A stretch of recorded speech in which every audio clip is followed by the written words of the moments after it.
অমরনাথ এমন একটি শিবধাম যার সম্পর্ক হয়ে থাকে ভগবান শিব সশরীরে অমরনাথ গুহাতে বিরাজ করেন। অমরনাথ যাত্রা সম্পর্কে আপনারা সকলেই পরিচিত। অমরনাথ গুহা ভগবান শিবের এক অন্যতম বাসস্থান, যেটি ভারতের জম্মু কাশ্মীরে অবস্থিত। প্রতি বছর অমরনাথ যাত্রার আয়োজন করা হয়ে থাকে। এখানে শুধুমাত্র ভারত থেকেই নয়, বরং বিদেশ থেকে প্রচুর সংখ্যক শ্রদ্ধালু এই পবিত্র ও ঐতিহ্যবাহী গুহা দর্শন করতে আসেন। এই অমরনাথ গুহা অতি প্রাচীন ও রহস্যই ভরা। বন্ধুরা, আজ অমরনাথ গুহা সম্পর্কে এমন কিছু রহস্য বলবো যা সব দিক থেকে অদ্ভুত ও আকর্ষণীয়। ধার্মিক দিক থেকে খুবই গুরুত্বপূর্ণ অমরনাথ গুহা। অমরনাথ যাত্রা আমাদের জন্য স্বর্গের প্রাপ্তি মাত্র। এই পাবন গুহায় ছোঁয়া জল জমে বরফের শিবলিঙ্গ দেখার জন্য প্রত্যেক মানুষ উৎসাহিত। আর যে ব্যক্তি এই শিবলিঙ্গ দেখে ফেলে সে ধন্য হয়ে যায়। এই পবিত্র গুহাটি শ্রীনগরের উত্তর পূর্বে 135 কিলোমিটার দূরে সমুদ্র তলদেশ থেকে প্রায় 13,000 ফুট উঁচুতে অবস্থিত।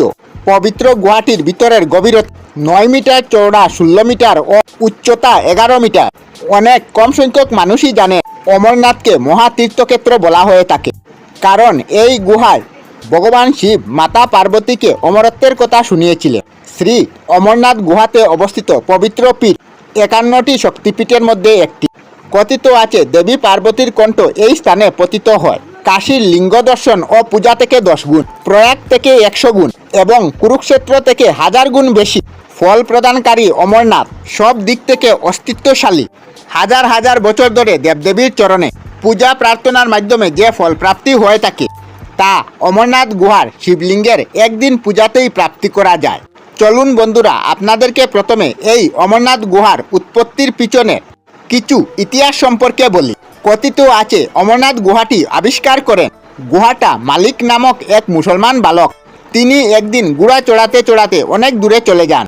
গভীর জঙ্গলের মাঝে তার এক সন্ন্যাসীর সাথে দেখা হয়। সন্ন্যাসীটি গোটা মালিককে কয়লাবর্তী একটি থলি উপহার দেন, আর তা গড়ে পৌঁছে এসে দেখতে পায় ওই থলায় ভরা কয়লা সোনায় পরিণত হয়েছে। এটা দেখা মাত্র তিনি সন্ন্যাসীর কাছে ছুটে যান, কিন্তু পৌঁছে তিনি আর সন্ন্যাসীর দেখা পান না, বরং বিশাল এক গুহা দেখতে পায়। আর ওই দিন থেকে ওই স্থানটি এক তীর্থস্থানে পরিণত হয়। শুধু অমরনাথ গুহা নয়, এই অমরাবতী নদীর তীরে অমরনাথ যাত্রার পথে আরও অনেকটি ছোট বড় গুহা আপনারা দেখতে পাবেন। সব গুহাটি বরফে ঢাকা। কথিত আছে এই গুহাতে ভগবান শঙ্কর মাতা পার্বতীকে অমরত্বের কাহিনী শুনিয়েছিলেন। গুহাটির মধ্যে আজও এক জোড়া কবুতর দেখতে পাওয়া যায়, যাদেরকে অমর পাখি বলা হয়ে থাকে। এরকমটা মনে করা হয় যে সকল শ্রদ্ধালু ব্যক্তিরা ওই জোড়া কবুতরকে দেখতে পায় তাদের নাকি শিব পার্বতীর দর্শন হয়। তাহলে চলুন সামান্য বিস্তারিতভাবে এই পিছনের গুহার কিছু রহস্য সম্পর্কে জানব। একবার দেবর্ষি নারদ কৈলাস পর্বতে ভগবান শিবজির দর্শনের উদ্দেশ্যে পৌঁছেছিলেন।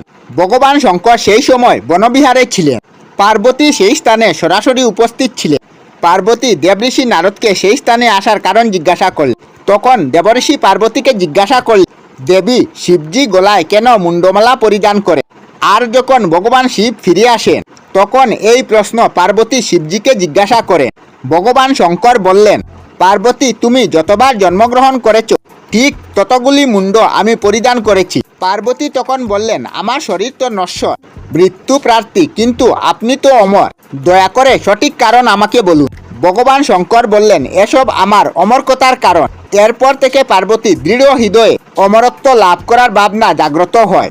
আর পার্বতী ভগবান শিবজির কাছ থেকে অমরত্বের বাণী শোনার জন্য ইচ্ছুক হয়ে পড়েন। ভগবান শঙ্কর অনেক বছর ধরে পার্বতীর মন থেকে এই ধারণা মুছিয়ে দেওয়ার চেষ্টা করে, কারণ এই অমর কথা শোনার মধ্যে একটি সমস্যা ছিল যে অন্য কোনো জীব এই কথা শুনতে না পারে। কিন্তু শেষমেশ তিনি অমরত্বের কাহিনী শোনাতে রাজি হন। আর যে রহস্যকে শোনার জন্য ভগবান শিবের অত্যন্ত ফাঁকা জায়গার প্রয়োজন ছিল, আর সেই জায়গার খোঁজ করতে করতে ভগবান শিব মাতা পার্বতীকে নিয়ে এগিয়ে যেতে থাকেন গুপ্ত স্থানের খুঁজে। ভগবান শিব সবার প্রথম তার বাহন নন্দীকে ছেড়ে দেন। এই নন্দীকে যে স্থানে ছাড়া হয় তাকে পেহেলগাম বলা হয়। এই অমরনাথ যাত্রা এখান থেকে শুরু হয়। এখান থেকে কিছুটা এগিয়ে গিয়ে শিব তার জটা থেকে চন্দ্রমাকে আলাদা করে দেন। যে স্থানে চন্দ্রমাকে ত্যাগ করেন তাকে চন্দ্রবাড়ি বলা হয়। এরপর গঙ্গাকে পঞ্চরথীতে কণ্ঠভূষণ সর্পকে শেষনাগে ছেড়ে দেন। অমরনাথ যাত্রাপথে পেহেলগামের পরবর্তী স্থানটি হল গণেশবট। বলা হয় এই স্থানে মহাদেব তার প্রিয় পুত্র গণেশকে ত্যাগ করেন। জীবনদায়িনী এই 5টি তত্ত্বকে ছাড়ার পর ভগবান শিব মাতা পার্বতীকে নিয়ে এই গুহাতে প্রবেশ করেন। কোনো প্রকার তৃতীয় জীব যাতে এই কথা শুনতে না পারে তার জন্য ভগবান শিবজি তার চারিদিকে অগ্নিকুণ্ড জ্বালিয়ে দেন। এরপর মহাদেব ওই গুপ্ত রহস্যের কথা বলতে শুরু করেন। কথিত আছে এই অমর কথা শুনতে শুনতে দেবী পার্বতীর ঘুম চলে আসে এবং দেবী পার্বতী ঘুমিয়ে পড়ে। কিন্তু এই ঘটনাটি শিব বুঝতে পারেননি আর তিনি তার কথা শোনাতে থাকেন। এই সময় শিবজির কথা সাদা কবুতর জোড়া শুনছিল আর মাঝে মধ্যে করে গু গু করে আওয়াজ করছিল, যার ফলে মহাদেব মনে করেন মাতা পার্বতী কথা শুনছেন।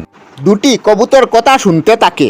যখন এই কথা সমাপ্ত হয় তখন ভগবান শিবজির নজর পার্বতীর উপর পড়ে। তখন তিনি দেখলেন যে সে তো ঘুমিয়ে পড়েছে। তখন মহাদেবের নজর ওই দুটি কবুতরের উপরে পড়ে আর তাদের দেখা মাত্র মহাদেব তাদের উপর ক্রোধিত হয়ে যান। জোড়া কবুতর মহাদেবের চরণে এসে উপস্থিত হয় এবং বলে, ভগবান, আমরা আপনার কাছ থেকে অমরত্বের কথা শুনেছি আর আপনি যদি আমাদের এখন মেরে ফেলেন তাহলে কথাগুলি ভুল প্রমাণিত হবে। আমাদেরকে বর প্রদান করুন। এরপর মহাদেব তাদেরকে বর প্রদান করেন যে তোমরা সর্বদা এই স্থানে শিব পার্বতী হয়ে অমর হয়ে থাকবে।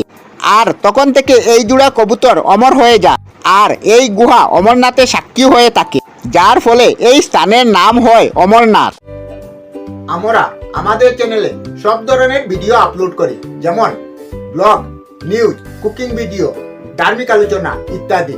যদি আপনারা এই ধরনের ভিডিও দেখতে পছন্দ করেন তাহলে এই চ্যানেলটি নিশ্চয়ই সাবস্ক্রাইব করবেন।